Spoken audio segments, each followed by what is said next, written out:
Hi everybody. Well, first of all, thank you to Juan and the organizing committee. It is a real pleasure and honor to be here today. As Juan mentioned, I kind of have two jobs. I work in NVIDIA, where I spend a lot of time working with mobile developers to develop cutting-edge experiences and user interactions. And I'm proud to serve as the Khronos president, where we define the APIs that let those developers access silicon. The only problem is, although I have two jobs, I only have one salary. That's okay. I'm happy to share with you today my experiences and some future thoughts as to how mobile devices are going to affect user interactions. And it's a very interesting area because mobile devices are beginning to have lots of sensing capability that lets them understand both their user and the parameters around them. And they're also getting the processing power that they need to understand that sensor data so the applications can become magically aware of their contents and become much more useful to their users. So over the next few minutes we're going to be exploring what sensors are coming to mobile devices and what is the acceleration capability that's coming into the silicon. 그래서 구현이 될 수 있는지, 어떤 스탠다드, API 스탠다드가 있는지 여러분들이 아마 디벨로퍼들이라면 관심이 있으실 텐데요. 그래서 여러분들이 애플리케이션을 만들게 될 때는 이런 스탠다드가 필요하게 될 것입니다. 그래서 이 최첨단의 애플리케이션이나 아니면 연구 프로젝트, 이 새로운 기능을 활용하는 뉴 프로젝트들에 대해서 말씀을 드리도록 하겠습니다. 자, 사실 이 모바일 혁명의 중요성은 아무리 이야기해도 지나치지 않죠. 그리고 한국이 그 혁명의 중심에 서 있다고 생각을 합니다. 불과 몇 년 사이에 이 휴대전화는요, 거의 뭐 PC와도 같은 존재가 되었습니다. 우리의 손안에 있는 컴퓨터라고 할 수 있겠죠. 지금 이 방 안에 계시는 여러분 모두가 이 스마트폰을 가지고 계실 거라고 생각을 합니다. 그리고 그만큼 굉장히 양도 많고 그리고 시장의 규모도 큽니다. 그렇기 때문에 이 스마트폰은요, 여러 가지 기술 기업들이 흥미를 가지고 살펴보고 있는 사업 분야이기도 합니다.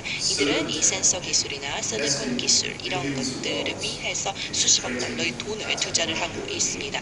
그래서 전력을 조금 쓰면서 비용도 낮은 기술을 개발하려고 노력을 하고 있죠. 왜냐하면 그만한 시장의 규모가 담보가 되기 때문에 가치가 있기 때문입니다. 그리고 이것은 또 다른 기회를 만들어냅니다. 그래서 이렇게 새로운 기술들을 활용을 해서 새로운 사용자 경험을 만들어내려고 노력을 하죠. 자, 그러면 지금 센서들의 상황에 대해서 말씀을 드리도록 하겠습니다.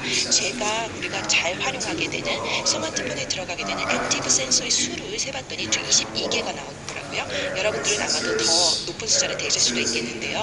그 근접 센서나 제스처 센서나 적외선 센서나 아니면 적어도 2개 이제 카메라가 있죠. 그 다음에 레이저 카메라의 포커스를 잡게 한 레이저도 있고 마이크로폰도 있고 그리고 터치스크린에 들어가 있는 센서도 있고 그 다음에 여러분들 와이파이나 GPS를 통해서 여러분들 위치를 파악하는 그런 센서도 있습니다. 그리고 기압을 재거나 아니면 습도를 재거나 아니면 MEMS라고 하고 있는 그런 센서도 있죠. 마이크로 일렉트리컬 메카니컬 시스템입니다. 굉장히 긴 이름이죠. 아주 작은데 이름 자체는 굉장히 깁니다. 가속도와 자이로스코프와 그리고 마그네토미터가 들어가는 것이 MEMS라고 하죠. 카메라가 그런데 가장 흥미로운 센서라고 생각을 합니다. 이 센서들 중에는요, 저희가 과거에도 카메라 센서를 많이 사용을 했었습니다. 사진을 찍기 위한 센서죠. 그런데 그것 이외의 것은 우리가 원하게 되었습니다. 카메라 센서를 통해서 하나의 비전 센서로 이용을 하는 거죠. 데이터를 모아서 유저와 그리고 그 환경을 이해하기 위한 것입니다. 그리고 여기에서는요, 새로운 카메라가 또 장착이 되고 있습니다. 앞으로도 새로운 종류의 카메라가 나올 것으로 저희가 예상을 하고 있는데요. 지금은요, 이 카메라가 그 뒤쪽에 있는 카메라가 있었는데 그 다음에는 2개의 카메라가 생깁니다. 스테레오 프로세싱을 위한 것이죠. 그 다음에 이 16개 그리고 그 이상의 것들을 통해서 플래너틱 어레이가 만들어질 수도 있고요. 그래서 환경 파악을 위해서 더 많은 카메라가 들어가게 되기도 하죠. 여러분들 아마도 이 커넥트를 잘 아는지 모르겠습니다. 여기 깊이 센서도 있고요. 그 엑스박스에 처음에 들어갔던 것이죠. 그 다음에는 이제는 카메라 자체가 굉장히 작아져서 휴대전화 속에도 센서가 들어갈 수 있게 되었습니다. 어쨌든 저희는 이 환경에 여러 여러 가지 특징이나 이런 것들을 이해하기 위해서 카메라 센서들을 활용을 하고 있죠. 그리고 이 카메라 센서들을 위해서 우리가 또 프로세싱 파워가 필요합니다. 이 센서들은요, 사실 이 데이터를 처리하는 데 있어서 상당히 많은 파워들을 소모를 하고 있습니다. 그런데 지금 그냥 사진이라고 한다는 건 그냥 그 표준적인 카메라를 활용하는 것이죠. 그래서 ISP와 이미지 시그널 프로세서라고 부르는 것인데요. 이거는 바로 이 사진을 만들어내기 위한 그런 데디케이티드 전속된 하드웨어 프로세스라고 할 수 있겠습니다. 그래서 이걸로 저희가 사진을 찍는 것이죠. 이러한 단계에서 우리가 나아가서 최근에는 컴퓨테이셔널 사진이라고 바뀌었습니다. 이거는 카메라에다 맵스 센서를 넣는 것입니다. 그래서 아마도 파노라마 같은 거 찍어보신 적 있을 것입니다. 이 파노라마 사진 같은 경우는 맵스를 이용해서 사진을 찍는 겁니다. 그래서 여러 번 사진을 찍은 다음에 환경을 파악을 하고 그것을 하나로 엮어내서 파노라마 사진으로 만들어내고 서라운드 사진을 만들어내는 것이죠.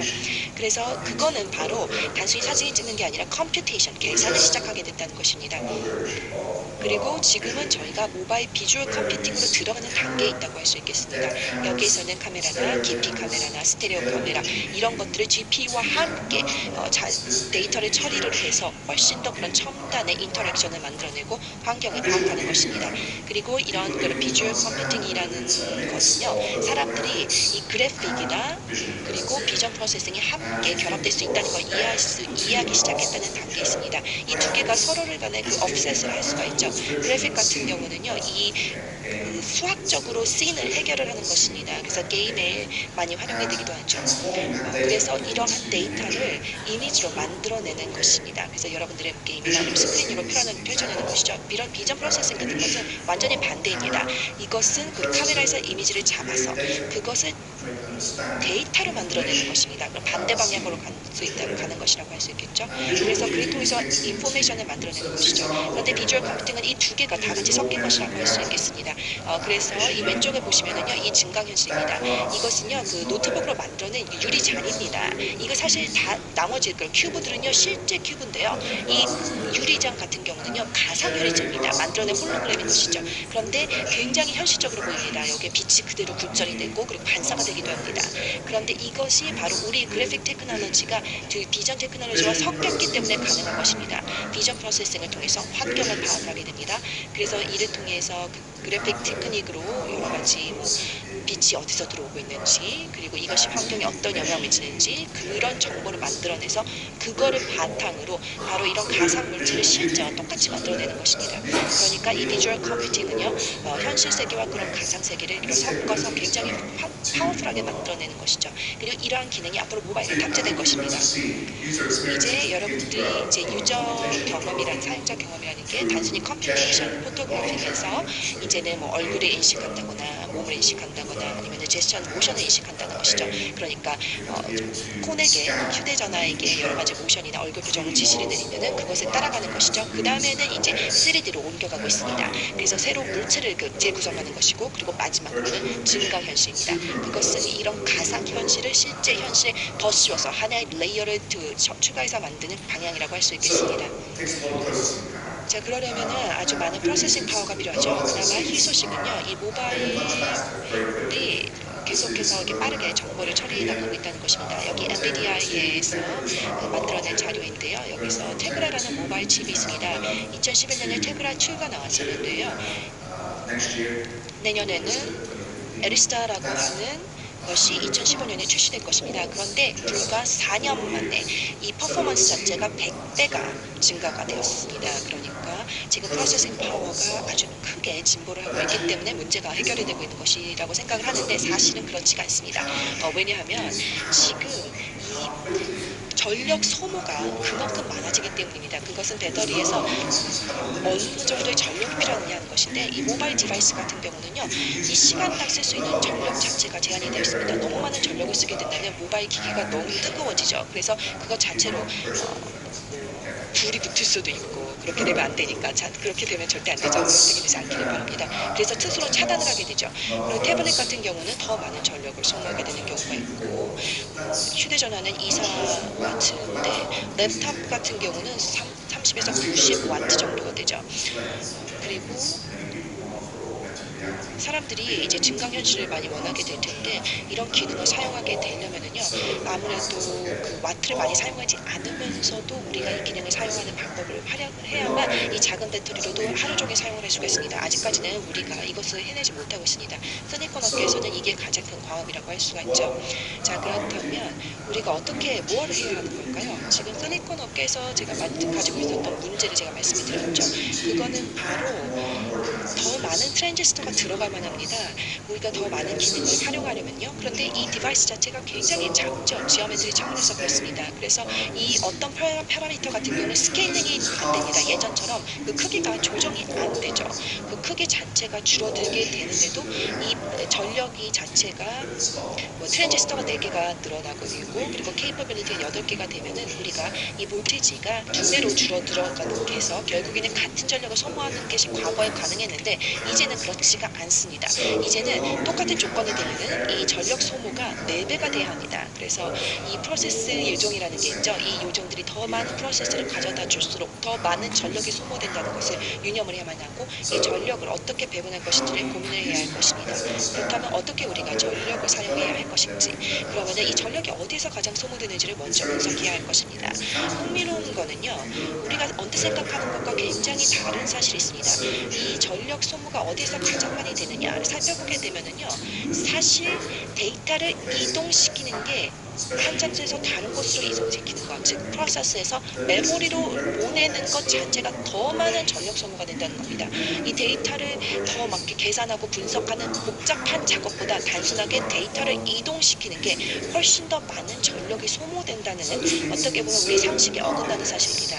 그래서 실리콘에서 그 개발자들의 아키텍처 같은 경우는 좀 더 신중히 하면 되죠. 그래서 데이터를 너무 멀리, 칩 내에서 너무 멀리 보내지 않도록 하는 것이 전력을 절약하는 방법입니다. 그렇게 해야만 이 데이터의 무브먼트 자체를 최소화하는 것이 전력을 아낄 수 있는 방법이죠. 카메라 ASP 아까 제가 말씀을 드렸었죠. ASP 이게 이제 블락버드 하드웨어라고 할 수 있는데 이거는 그 이미지를 프로세싱하는 곳입니다. 이게 아주 좋은 얘기다. 이게 하드웨어 블락 중에서도 굉장히 efficiency가 굉장히 높은데요. 여기에 보면은요. CPU보다는 GPU가 efficiency가 훨씬 높습니다. 전력의 효율성이 높죠. 그런데 그렇다 하더라도 아주 많은 그런 그 데이터 사이클링을 많이 해야만 합니다. 그럼 카메라 ASP 같은 경우는요, 그 레지스터의 그런 시퀀스라고 할 수 있겠죠. 지금 여기에서 더 많은 그런 하드웨어를 우리가 사용을 하면서 애플리케이션이나 아니면 포토그래피 애플리케이션을 활용을 하게 됩니다. 그런데 지금 저희가 웨어러블 장비가 많이 나오게 되고 있죠. 그런데 그쪽 방향으로 가려면은요, 우리가 이 하드웨어의 효율성을 담보를 해야만 합니다. 특히 디저 프로세싱이 굉장히 많이 필요하죠. 사실 저희가 스페이스 자체는 충분합니다.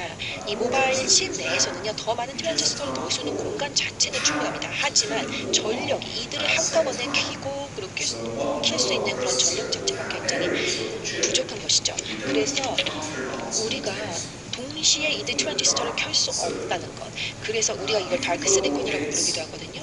그래서 그러려면은 저희가 이런 게이트들을 더 만들어야 합니다. 그래서 저희의 그 파워들을 어떻게 관리할 것인지 저희가 생각을 해야만 하죠. 그래서 그 애플리케이션 디벨로퍼 같은 경우는요, 아무래도 다음과 같은 방향으로 나갈 수 있을 것입니다. 그런 앱을 좀 더 스마트하게 디자인해야만 하는 것이죠. 예를 들어서 여러분들이 비주얼 앱을 개발했다고 합시다. 여기에 아주 복잡한 프로세싱이 필요하죠. 그런데 이 프로세싱은요, 이 사용자가 그 책상 위에다가 그 스마트폰을 넣게 되었을 때는 사용할 필요가 없죠. 그러려면은 아주 저전력의 모션 센서가 굉장히 필요합니다. 그래서 모션 센서를 통해서 지금 이 핸드폰을 사용하고 있지 않다라는 걸 알아야만 하는 것이죠. 그래서 사용하고 있지 않다. 그런 경우에는 껐다가요. 지금 이 휴대 장비를 사용자가 움직이고 있다. 그러면은 지금 살짝 켜는 겁니다. 그래서 뭔가 좀 흥미로운 일이 일어나고 있는지라고 보고요. 그다음 사용자가 완전히 사용하고 있다면 그때 CPU를 켜게 되는 것입니다. 그래서 앞으로는 이런 모바일 앱이 있을 때 이런 기능, 감지하는 기능이 있어야 합니다. 그래서 언제 프로세스를 사용할 것인지 그걸 결정을 해야 이 전력의 효율성을 최대화할 수 있을 것이라고 생각합니다. 자, 그러면은 mobile developers. 그런데 If you're developing a mobile app, 모바일 디벨로퍼 같은 경우들은 아무래도 앞으로 많은 문제들을 해결해야만 할 것이니까 여러분들은 모션 센서 전문가가 아닐 수 있고 카메라의 전문가는 아닐 수 있습니다. 그런데 이 모든 센서들을 여러분들이 조정을 해야만 하죠. 그러니까 큰일입니다. CPU나 GPU나 하드웨어 가속이나 이런 것들이 다 필요합니다. 그래서 이렇게 새로운 그런 카메라들을 또 조정을 해야 하고 여러분들의 앱을 또 다양한 OS에다가 심플을 해야만 하는데 이게 다 그 60 프레임 세컨드 안에 해야만 하기 때문에 굉장히 어려운 일이 될 수가 있습니다. 이럴 때 이제 API가 필요한 것입니다.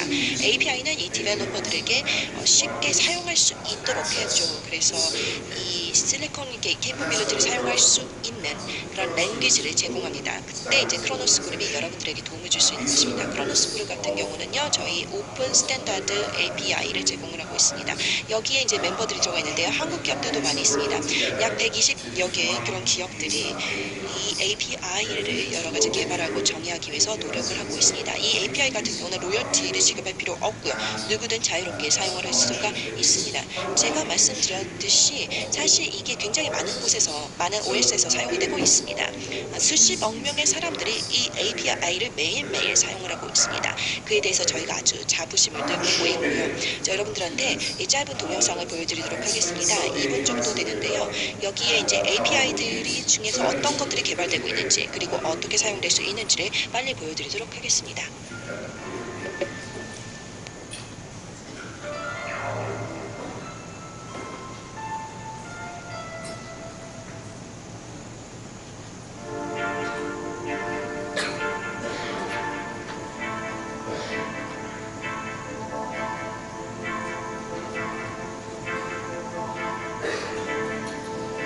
so Gel is used on the desktop for professional altering applications.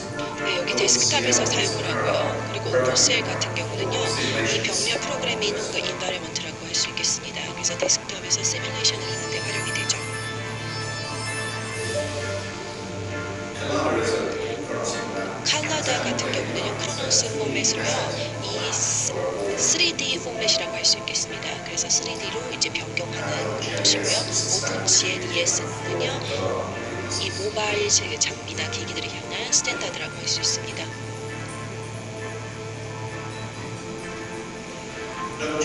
오픈 GLES는요, OES Embedded Space System이라고 할 수 있겠습니다. 그래서 오픈 GLES를 활용을 해서 좀 더 첨단화된 그래픽을 3D로 만들 수가 있습니다.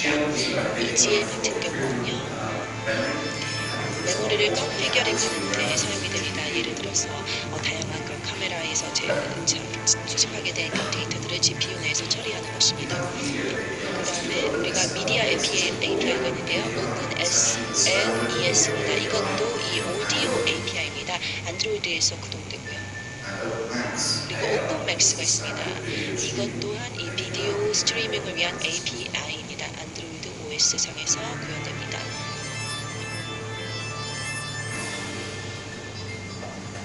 스트리밍 붓 같은 경우는요, 아주 최근에 개발이 되었습니다. 아직까지 개발 단계고 발표되진 않았습니다. 여러 가지 다양한 카메라에서 나왔던 그런 정보들, 데이터들을 퓨전을 하는 API입니다.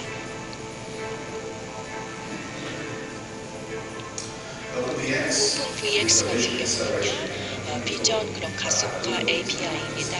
나중에 좀 자세히 말씀드리겠습니다. 이에 관해서는요. 오픈 Kcam은요, 오픈 VX와 아주 연관이 되고 있는 API입니다. 그런 디바이스 내에서 카메라 서브 시스템을 조정하고 구동하기 위한 API입니다. 네,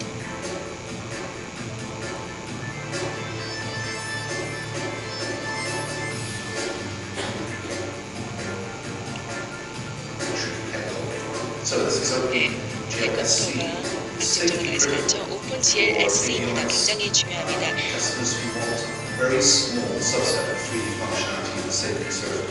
여러 가지 안전 검증을 위한 아주 작은 서브시스템을 위해서 사용됩니다. 그리고 WebGL 같은 경우는요, OpenGLS고요. 이를 통해서 웹브라우저를 디파인을 하고요. WebCL 같은 경우는요, OpenCL의 컴퓨테이션 API라고 할 수 있는데 이것을 웹브라우저로 가져오는 역할을 합니다. 그리고 OpenCL과 GL 그 WebGL 그 동시에 사용하는 것이 가능합니다.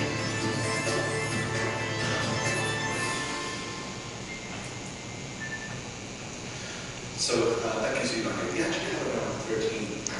네, 저희가 약 13개의 그런 액티브 API가 있는데요. 지금 여러분들한테 소개해드리고 싶은 것들만 일단 뽑아서 소개해드렸습니다. 아까 보여드렸던 것 같은 API가 있었죠. OpenGL 같은 경우는 데스크톱을 위한 것이고, GLES 같은 경우는 모바일 위한 것이고, WebGL 같은 경우는요, 3D 그래픽이나 뭐 이런 것들을 뭐 브라우저에서 사용하게 되죠. 지금 이런 것들이 25개 이상의 그 디바이스에서 사용이 됩니다.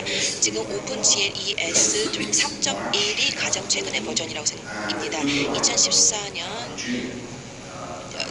6월에 출시가 되었고요. 구글 I/O에서 ES 3.1을 안드로이드 롤랩팝의 스탠다드로 채택을 했습니다. 그리고 안드로이드 익스텐 확장팩을 또 내용을 내놨는데요. 이것은 바로 이제 최첨단 그런 게임 기능을 위한 것입니다. 그리고 모바일 폰에서 사용할 수 있는 것이죠. OpenGL ES 3.1 같은 경우는요, 이미 그 AEP를 사용을 하고 있고요. 그리고 이것이 이미 이제 shipping이 시작이 되었습니다. 여기서 제가 다른 동영상을 보여드리도록 하겠습니다. AEP에 관한 것입니다. 이것이 게임 컨텐츠에서 어떻게 사용될 수 있고 어떤 내용들을 구현할 수 있는지에 대해서 보여드리도록 하겠습니다. 지금 여기는요, 이 타블렛이나 아니면은 그 모바일 디바이스에서 사용할 수 있고 볼 수 있는 그런 영상입니다. 지금 휴대전화로 스마트폰으로 볼 수 있는 3D 볼 수 있는 그래픽 영상입니다.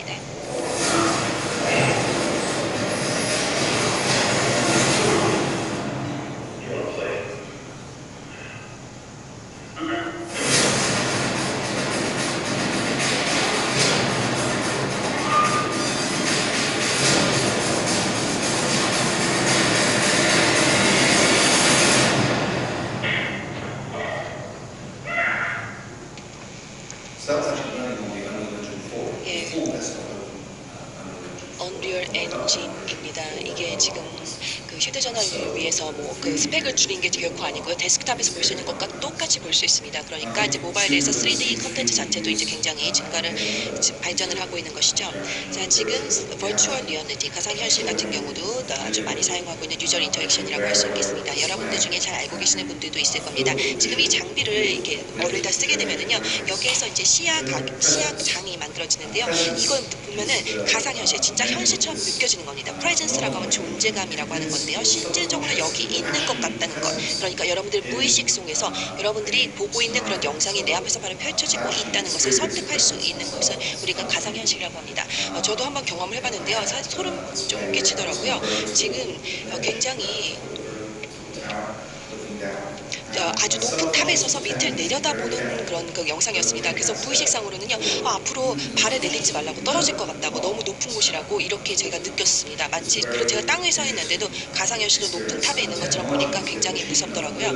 그리고 굉장히 흥미로웠습니다. 이 기술 자체도 비용이 많이 낮아져가지고 그만큼의 그런 존재감과 현실감을 소비자 가정에서 만들어낼 수 있는 기술을 저희가 갖추고 있습니다. 그래서 버추얼 리얼리티를 위해서는 그만큼 그래픽 API에 많은 영향을 줄 수밖에 없고요. 저희가 더 많은 다른 HCI가 필요하고, 그리고 여러 가지 옵틱 시스템도 우리가 바꿔서 가상현실에 맞도록 조정을 해야만 할 것입니다.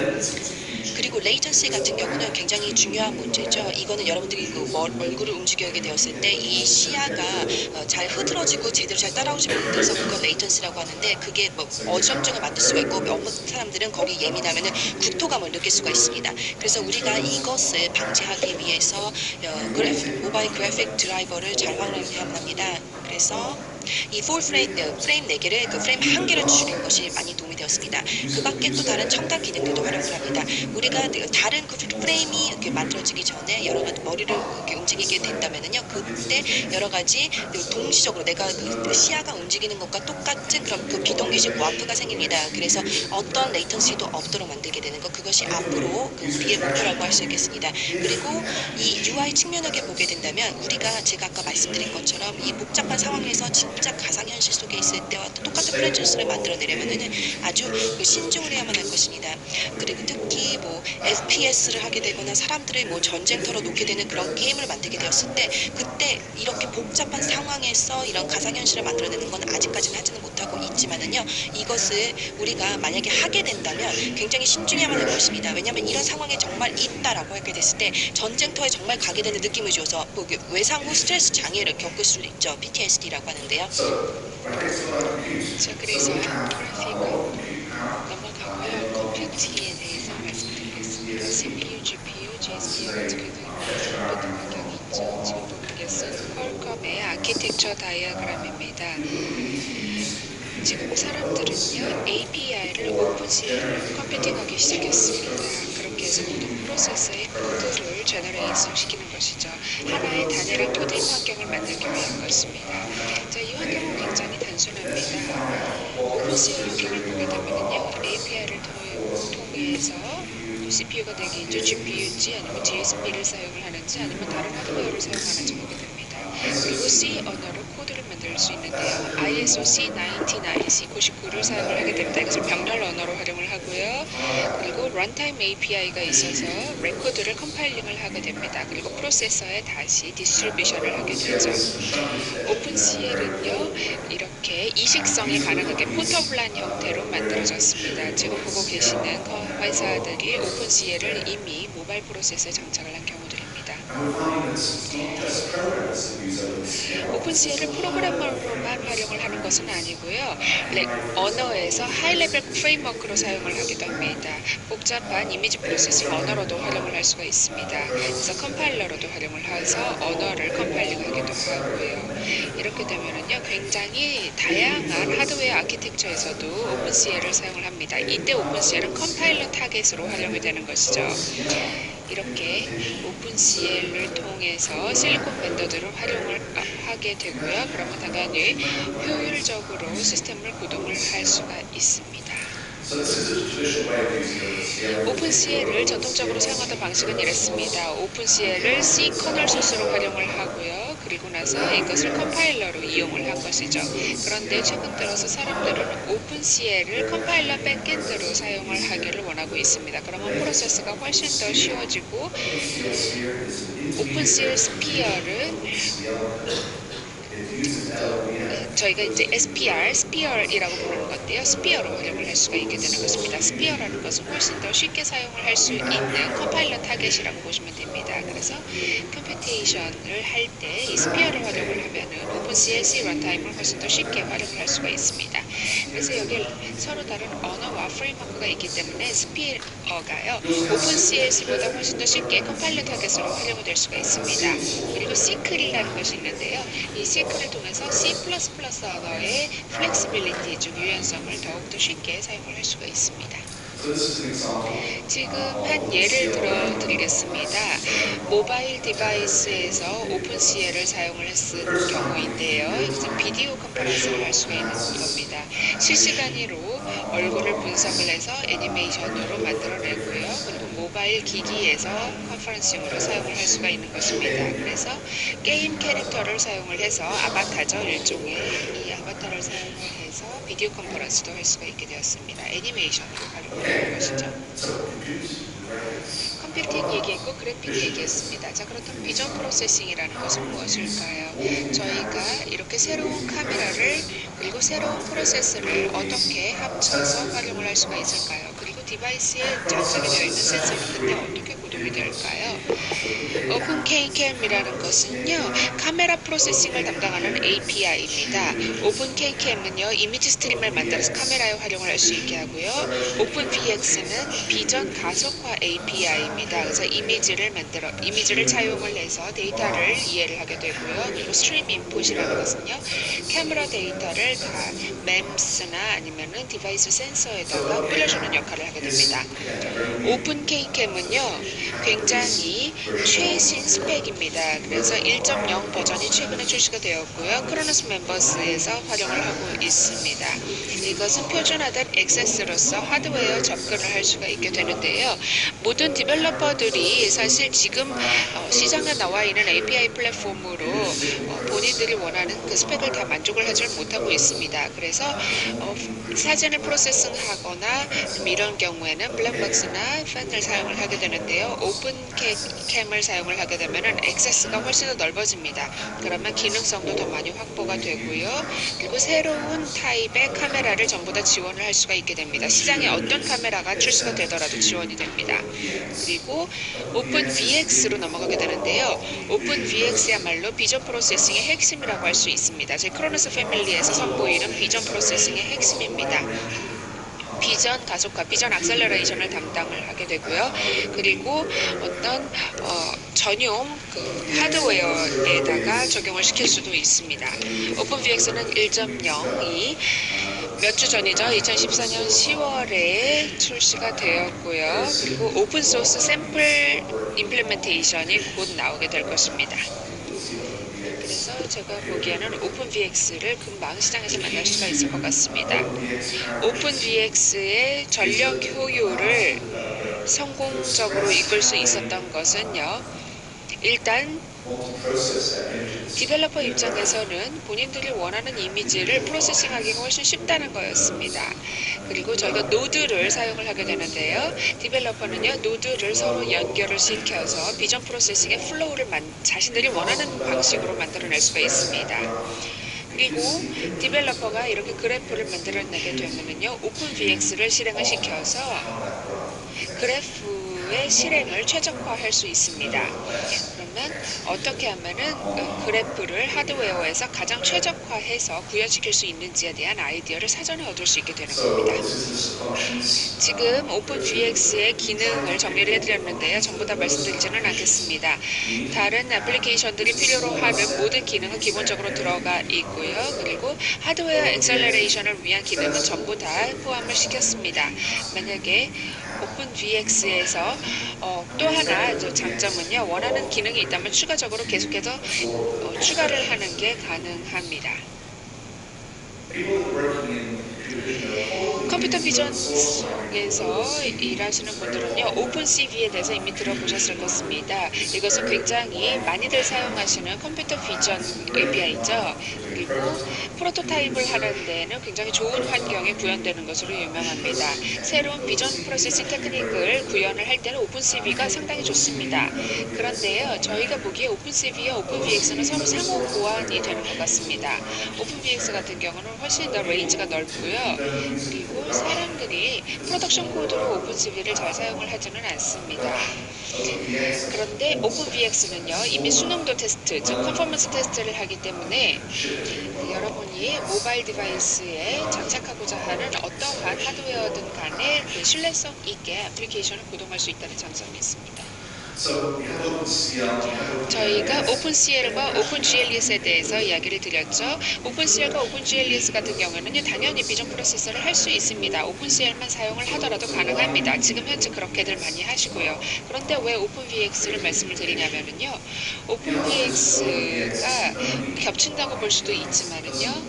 저희의 API만 관리를 한다면은 고성능 CPU나 GPU가 필요하지는 않을 겁니다. 그런데 오픈VX는요, 어떤 전용 비전 하드웨어에 구동을 할 수 있다는 장점이 있습니다. 그리고 당연히 비전 엑셀레이션을 하는데 전력을 조금만 소모한다는 것도 큰 장점입니다. 오픈VX를요, GPU에다가 사용을 하거나 혹은 오픈CL을 노드를 만드는 데 활용을 해서 오픈VX를 상호 보완적으로 사용을 할 수도 있습니다. 그리고 그래프에다가 이 서로 다른 노드를 연결을 하는 것, 즉 커넥션을 하는 것도 가능합니다. 그래서 제가 상호 보완적이라고 말씀드리는 것입니다. 그리고 마지막 API가 스트림 인풋이죠. 스트림 인풋은요, 센서와 관련된 것입니다. 센서는 굉장히 프래그먼트가 많이 있습니다. 소프트웨어 환경에 따라서, 그리고 액세스 환경이 어떠냐에 따라서 이 센서는 너무나 다양하게 존재하고 있기 때문에 저희가 스트림 인풋을 만들었습니다. 스트림 인풋은 아주 단순한 API입니다. 기본 아이디어는요, 디벨로퍼들에게, 개발자들에게 어떤 데이터 메뉴나 데이터 리스트를 제공을 해줘서 디바이스에 있는 모든 센서를 센서를 처리할 수 있게 만든 것입니다. 그래서 데이터 스트림을요 1초당 60프레임으로 만들어서 지금 이 환경 내에서 내가 어디 있는지를 쉽게 파악할 수 있게 해줍니다. 그리고 정보 컨텍스트를 파악하는 데도 훨씬 쉽습니다. 내가 차 안에 어디 있는지, 엘리베이터인지 아니면 무슨 환경인지를 파악하는데 센서를 최대한으로 활용을 해서 고품질 정보를 확보할 수 있도록 하는 것입니다. 그래서 이것을 애플리케이션으로 움직이는데 포터빌리티, 즉 이식성이 더욱 높아지게 됩니다. 애플리케이션 개발자들에게 쉬운 포터빌리티는 굉장히 중요하죠. 그리고 센서 벤더 입장에서 봤을 때에도 복잡한 센서 프로세싱을 API를 활용해서 더 간단하게 만들 수 있다는 점에서 훨씬 더 추천할 만하다고 하겠습니다. 만약에 이런 API들을 혹은 센서들을 직접 써보시고 싶다면요 이렇게 하시면 됩니다. 구글에서 새롭게 좀 개발하고 있는 디바이스가 있는데요. 프로젝트 탱고에서 나오는 타블렛입니다. 탱고 프로젝트는요. 구글 A탭에서 만들고 있는 것이고요. 선진화된 기술 제품이라고 할 수가 있습니다. 이것은요. 지금 백문대로 만들겠다라는 그런 양산 제품이라기보다는요. 일단 좀 실험을 위해서 구동을 시키고 있는 프로젝트입니다. 구글은요. 지금 이런 태블릿을 키 디벨로퍼들이 실험을 할 수 있는 용도로 이제 초도 물량을 만들려고 하고 있고요. 그리고 센서에 대해서 좀 파악을 하기 위한 프로젝트입니다. 7인치 안드로이드 태블릿이고요. 3개의 주요 기능이 있습니다. 모션 트래킹과 여러분의 로케이션을 좀 파악을 하는 거죠. 그리고 depth perception, 깊이감을 파악을 하는 거죠. 그래서 depth 센서를 만들게 되고요. 그리고 지형학을 파악하게 되는 것입니다. 그리고 장소 학습이라고 해서 area learning이 있습니다. 일단 어디에 있는지를 파악을 했다라고 하면은요, 그 장소, 즉 에리어에 대한 정보를 저장을 해서 시스템으로 개발할 수 있는 것입니다. 탱고는요, 광각 오도메트리, 즉 지리 정보 파악 기기가 있습니다. 이 오도메트리 카메라를 정착을 했고요. 그리고 프로젝터를 통해서 씬별로 패턴을 파악을 하게 되고요. 그리고 나면은 이 패턴을 정보로 파악을 해서 환경의 쉐입을 파악을 할 수가 있습니다. 그리고 전면에 카메라가 장착이 되어 있고요. 센서 허브가 있습니다. 그래서 MEMS 센서이고요. 그래서 모든 것에 대해서 타임 스탬핑을 하고 있습니다. 모든 샘플이 어디에서부터 왔는지 그 진원을 파악을 할 수가 있고요. 그리고 테그라 K1 프로세서를 장착을 하게 됩니다. 그러면 350 기가플롭 GPU가 컴퓨팅이 됩니다. 자, 모션 트래킹부터 보겠습니다. 최근 들어서 조금 아까 제가 와이드 앵글 렌즈를 사용을 했다고 말씀드렸죠. 그러다 보니까 매우 빠르게 모션 트래킹이 가능하고요. 몇몇 에리어에 대해서 보시다시피 한 프레임에서 넥스트 프레임으로 가는 것이 훨씬 더 빨라집니다. 만약에 시각이 굉장히 좁다라면은요, 한 프레임에서 다음 프레임으로 갈 때 어떤 겹치는 부분이 없기 때문에 모션 트래킹을 더 이상 할 수가 없게 됩니다. 근데 와이드 렌즈를 사용하면 이런 문제를 해결을 할 수가 있습니다. 그리고 오도메트릭 카메라를 활용을 하기 때문에 글로벌 셔터가 아니라 글로벌 셔터를 사용하기 때문에 룰링 셔터를에서 나타나는 단점을 전부 다 해결을 할 수가 있습니다. 이때 고해상도 필요 없고 컬러도 필요가 없습니다. 오도메트릭 카메라만 있으면요. GPU 프로세싱을 하게 되면은요, 기하학적으로 잘못되어 있는 수치들을 커렉션을 해줄 수가 있고요. 그리고 피처 트래킹이 가능하고 슬랩도 사용을 하게 됩니다. 그러면은 이 기기가 환경 내에서 어디에 있는지 그 로케이션을 파악을 할 수가 있습니다. 그래서 MEMS 센서만 따로 사용하는 것보다 훨씬 정확도가 높아지고요. 대표적인 MEMS는 한 1% 정도 드리프트율이 있는데요. 저희가 이렇게 GPU 프로세싱까지 같이 사용하게 되면은 애큐리시가 1% 미만으로 그 에러율이 떨어지게 됩니다. 그리고 depth perception 보겠습니다. 이 depth 센서를 사용을 하게 되면은요, 실시간으로 포인트 클라우드를 하는 게 가용합니다. 포인트 클라우드는요, 3D 포인트의 시계열이라고 보시면 되겠습니다. X, Y, Z라는 공간에서 포인트를 찍어서 포인트 클라우딩을 하는 것입니다. 이렇게 되면은 그 사물이 있는 주변 환경을 좀 더 쉽게 파악을 할 수가 있고요. 정확하게 파악을 할 수가 있고요. 그리고 메쉬 모델을 사용을 해서 환경을 파악을 하고요. 그리고 오브젝트를 파악하는 게 좀 더 정확해집니다. 마지막으로 에리어 러닝이 있습니다. 당신이 어디에 있는지 무엇을 보는지를 파악을 하는 것이죠. 그리고 그것을 통해서 환경 모델을 설정을 할 수가 있습니다. 그리고 이런 환경 정보를 저장을 한다면 나중에 다시 불러낼 수가 있습니다. 다시 불러낸다는 게 재밌는 부분인데요. 왜냐하면은요, 당연히 그 포지션에 다시 가게 되면은 기존에 있었던 정보를 기반으로 해서 지금까지 축적된 에러, 센서에 지금까지 축적돼 있던 에러를 다시 수정을 할 수가 있습니다. 그렇게 되면은 뭐 게임도 하시다가 세이브를 하고 다시 릴로딩을 시키게 되면은요, 기존에 있었던 그 포지션에서 다시 시작을 하게 되죠. 사실 근데 지금까지는 그게 좀 가능하지 않았었습니다. 한 세션에서 그 다음 세션으로 넘어갈 때 모션 트래킹이 없어지니까요. 그런데 이렇게 포인트 클라우딩을 하기 때문에 이제 기존의 포지션, 로케이션을 정확하게 다시 불러내 올 수 있게 됩니다. 메쉬 에리어 디스크립션을 보게 되면요, 클라우드 안에서 에리어 디스크립션, 에리어 정보가 있기 때문에 원래 어디에 있었는지 정확하게 알 수 있는 것이죠. 박물관 투어를 한다거나 혹은 건물 안을 돌아다닌다거나 하면은 그 로케이션을 다시 파악을 할 수 있고, 다수의 유저들이 똑같은 3D 공간 안에서 이렇게 로케이션을 파악을 할 수가 있습니다. 지금 보고 계시는 것이 저희의 컨셉 비디오인데요. 이 비디오에서 뎁스 센서를 장착을 했기 때문에 탱고 프로젝트에도 활용을 할 수가 있을 겁니다. 아마 큰 시장이 형성이 될 겁니다. 여기서 아이디어는요, 이 환경 내에서 무엇이 벌어지고 있는지를 파악할 수 있다는 것이고, 이 뎁스 센서를 통해서 다수의 유저가 똑같은 환경 안에 자리할 수 있다는 것입니다. 그러면은 각각의 유저들이 서로의 정보를 파악을 할 수가 있고, 각 유저의 센서를 스캐닝을 해서 그 씬에서 보고 있는 앵글을 파악을 할 수가 있고요. 그렇게 되면은 3D 묘사가 훨씬 더 정확해지겠죠. 그 씬이나 환경에 대한 3D 묘사가 훨씬 더 정확해질 것입니다. 그리고 나서 그 뷰를 웹에다가 업로드를 시키게 되면은요, 그 다음 이후 세션에서도 똑같은 것을 활용을 할 수가 있다는 장점이 있습니다. 탱고 하드웨어는 이렇게 구동이 됩니다. 굉장히 디테일이 많기는 한데요. 외부 이미지 프로세서 칩이 필요 없습니다. 모든 것들이 이제 SoC로 구동이 되기 때문입니다. GPU는 이 경우에는 고성능이 확보가 되고요. 그렇기 때문에 GPU를 통해서 뭐든지 할 수 있습니다.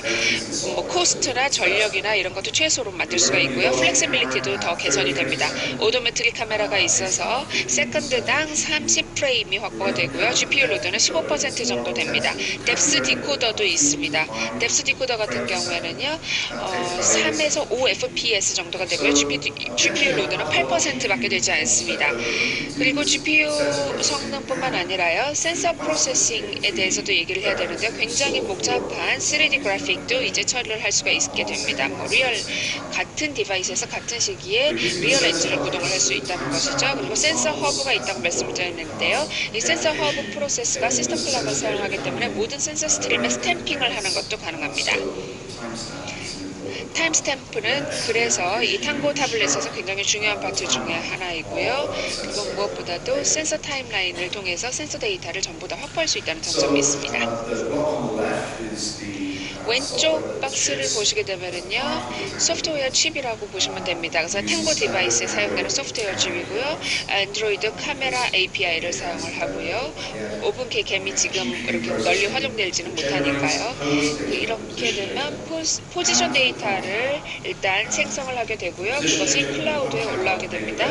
그리고 포인트 클라우드는요, 안드로이드나 혹은 자바 API를 사용하는 개발자들은 전부 다 활용을 하실 수가 있고요. 네이티브 API도 마찬가지입니다. 그리고 여기에 라이브러리가 있죠. 포인트 클라우드 라이브러리인데요. 오픈소스 포인트 클라우드 유틸리티 라이브러리입니다. 여기에서 오픈VX가 가속화될 것으로 보입니다. 일단 오픈VX가 출시가 돼서 공유가 되면요. 탱고는 굉장히 새로운 개념이고 이제 막 초기 단계에 접어들었습니다. 그래서 여기 링크 쪽으로 들어가셔서 사인업 하시고 탱고 타블렛 한번 보시기 바랍니다. $1,024 정도가 되는데요.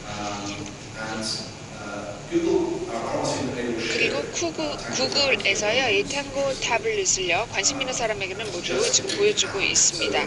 이제 막 시작이 되어 있기 때문에 여러분이 관심이 있으시면 탱고 웹사이트에 가서 회원가입하시고 한번 보시기 바랍니다. 지금 그런데 탱고 프로젝트가 이제 시작이지만 벌써 교훈도 얻고 있습니다. 모션 트래킹이 아주 견고하게 구축이 되어 있고요. 벌써 개발자들에게 아주 좋은 리소스를 제공을 하고 있습니다. 뎁 센서도 상당히 퍼포가 좋습니다. 하지만 몇 가지 제한점들이 있고요. 이게 IR, 즉 인프라레드 프로젝터이기 때문에요. 직사광선을 받게 되면 패턴을 더 이상 디텍션을 하지를 못한다라는 단점이 있습니다. 그리고 지금 현재 탱고 태블릿은요 1m에서 4m 정도까지밖에 뎁스 센서가 작용을 하지를 못합니다.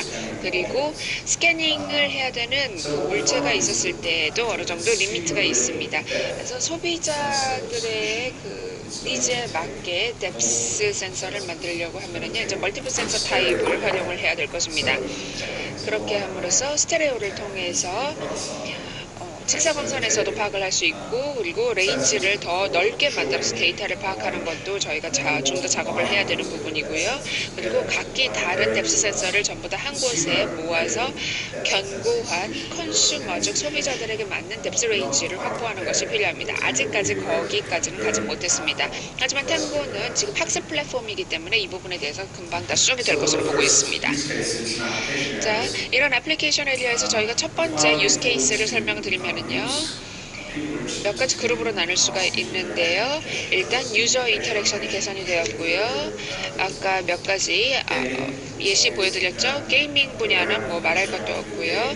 게이밍에서 봤을 때 게임 엘리먼트를 사용을 해서 본인의 환경에서 인터랙션이 더욱 강화가 되었고요. 혹은 환경 스캐닝, 인바이런먼트 스캐닝이 가능하게 됩니다. 그 안에 다양한 센서가 있고 뎁스 센서가 있기 때문에 아웃사이드보다 인사이드 쪽으로 인바이런먼트 스캐닝이 더 가능해졌고요. 그리고 사물 스캐닝 가장 흥미로운 부분인 것 같습니다. 사람들이 이렇게 웹상에서 사물, 오브젝트를 스캐닝을 해서 이것을 증강현실로 바꿔낼 수 있다는 것이 가장 매력적인 부분이죠.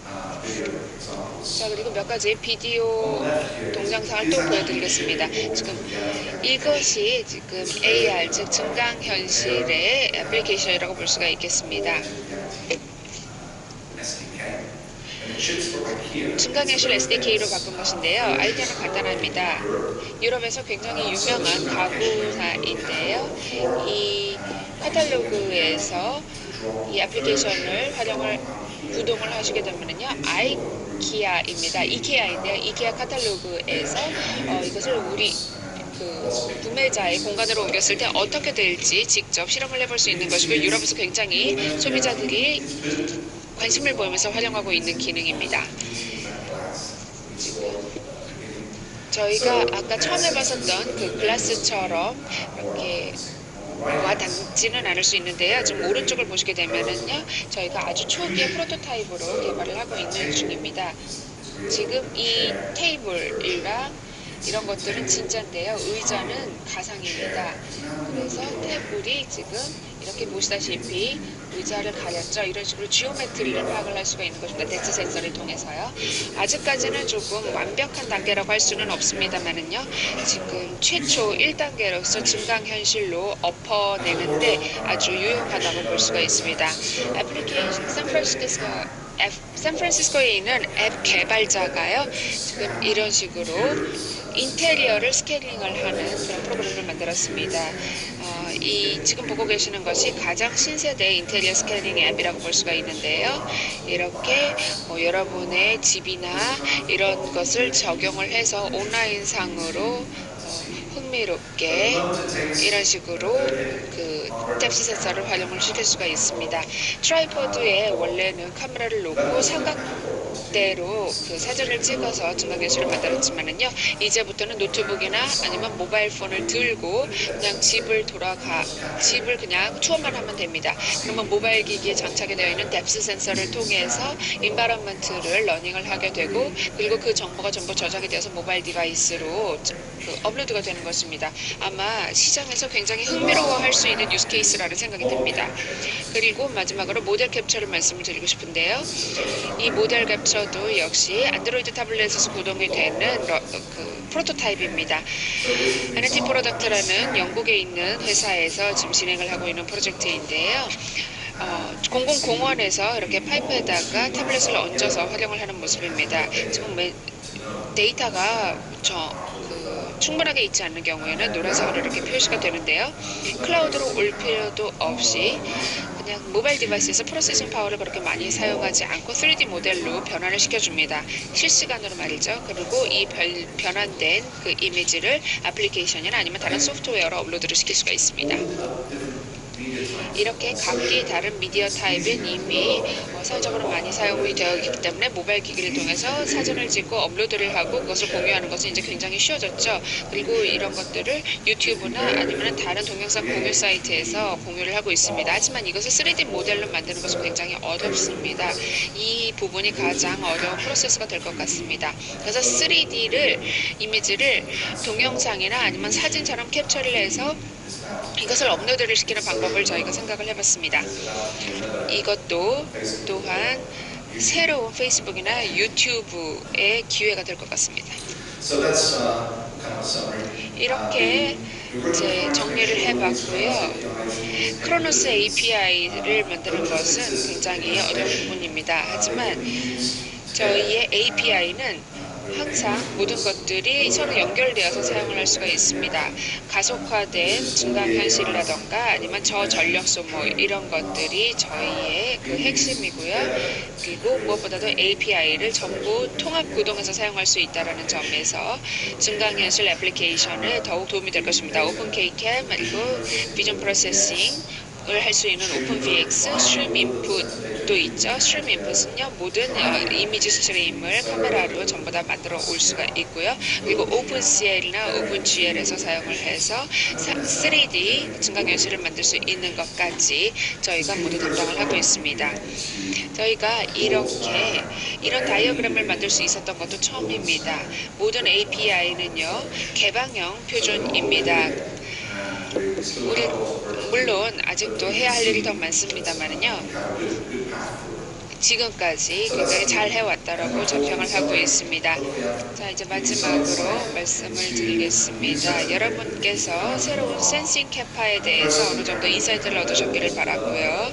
그리고 개발자로서 이런 센서 데이터에 대해서 좀 더 이해를 하셔서 새로운 유저 익스피리언스를 만들어 가시기 바랍니다.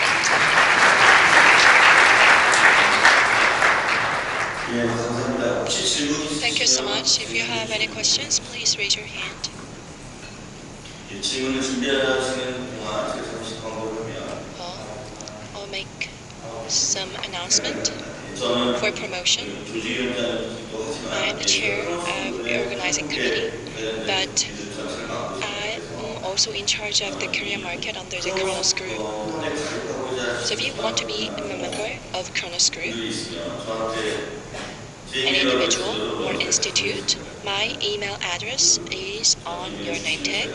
So please send an email to my email address, then I will give you detailed information about Kronos Group. OpenVX has been mentioned a lot during today's presentation. The Gyeongbuk University is Seoul National University. They are members of Kronos Group. For your information, our Gyeongbuk University, my university, has managed many projects under Kronos Group, and we have completed the draft translation of OpenVX API Standards Manual. So if you want any Korean version, please email me, then I will send you the draft Korean translation version of OpenVX manual.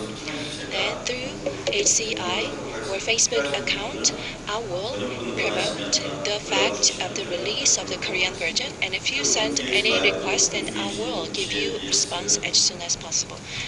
ES 2.0 OpenGLES 3.0, its translation is on the way, and there are so many other translations about these standards. Then please email me.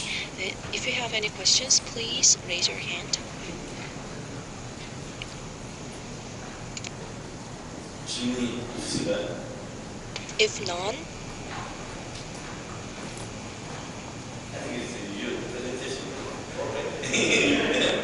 예, 그럼 감사합니다. thank you so much. The presentation was so great. There is no need for questions. Please give a